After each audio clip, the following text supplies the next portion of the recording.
Hello, Hillcrest. It's a Saturday morning, and Todd Gloria is speaking at the ribbon cutting of San Diego's first rainbow crosswalk. I was once accused of liking infrastructure too much. I say there's nothing sexier than a freshly paved street.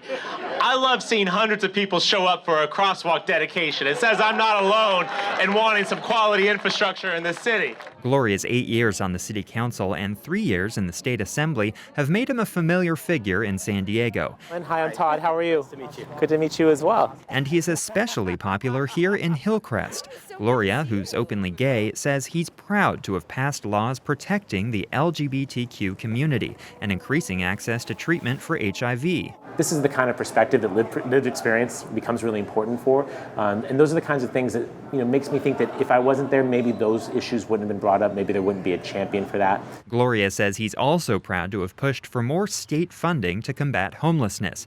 And he touts his successful effort to raise the city's minimum wage as a boon for thousands of low-income workers. Now he says San Diego has to address its housing crisis, and the mayor has to take a leadership role in winning over skeptics of new development. I recognize that there are a lot of people who are suffering, and they want a mayor who sees and hears them, is going to act on their behalf. But importantly, who's going to go out and explain to other people that this is not bad for you. This can actually help make your community better. This can make your quality of life better. Gloria has built a coalition of supporters that rarely get behind the same candidate. He's been endorsed by the County Democratic Party and the San Diego and Imperial Counties Labor Council, as well as the San Diego Regional Chamber of Commerce, which historically backs Republicans. Overcoming that institutional backing is the main challenge facing Barbara Bree. Oh, you're there. I'm glad you're telling them. Bree is speaking at a meet and greet in North Park. It's hosted by a pair of residents leading the opposition to a plan to put bike lanes on 30th Street. I drove from my house at Calmia to here, one bicyclist.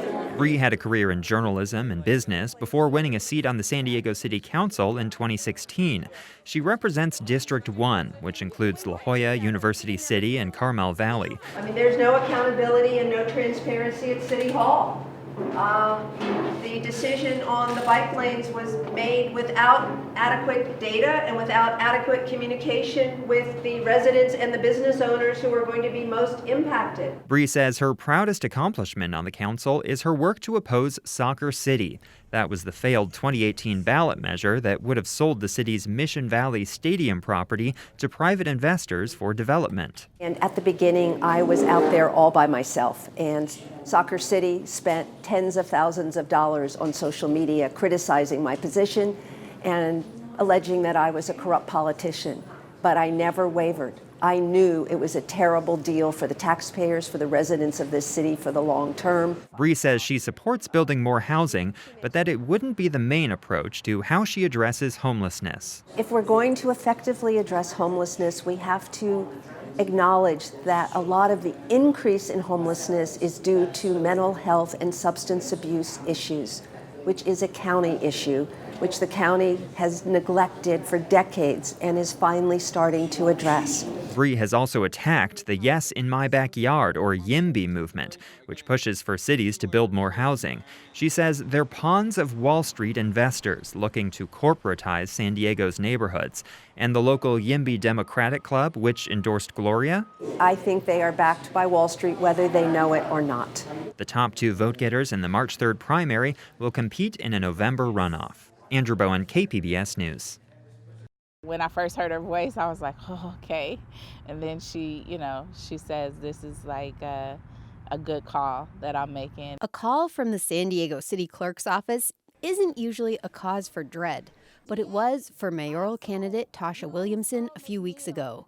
Williamson was genuinely worried she hadn't qualified for the ballot. I want to let you know that you met the 200 signature requirement, and I just started screaming. Williamson is not a seasoned politician. She doesn't even have a working website. And she doesn't have deep-pocketed supporters. Her campaign has raised just $675. But Williamson does have a voice in the community. She organized protests after Earl McNeil died in National City police custody. She says there was no one who looked like her in the San Diego mayor's race, no one who cared about her community of Southeast San Diego. So she jumped in. There are some people that have been so, so erased from politics. They've not been given the opportunities to have, successes, have all the things that they need. They've de-invested in communities like the one we're sitting in. If elected, she would focus on diverting money to housing, homelessness, and other community services. I'm bringing a whole new tone to this political landscape, in that I'm doing things that have never been done before. But the one thing that I'm going to be saying that we're going to be doing is giving back to the people. And nobody's talking about that. Someone else who wants to bring up things other candidates aren't talking about is Councilman Scott Sherman. He's the lone Republican in the race. Sherman has long been known for his disdain for public office. He had a countdown clock on his desk, marking the days until the end of his term, and frequently said he wasn't a politician. But he's having trouble saying that these days. I'm getting close to graduating to being a politician officially. 25 years in the business world, I still think like a businessman.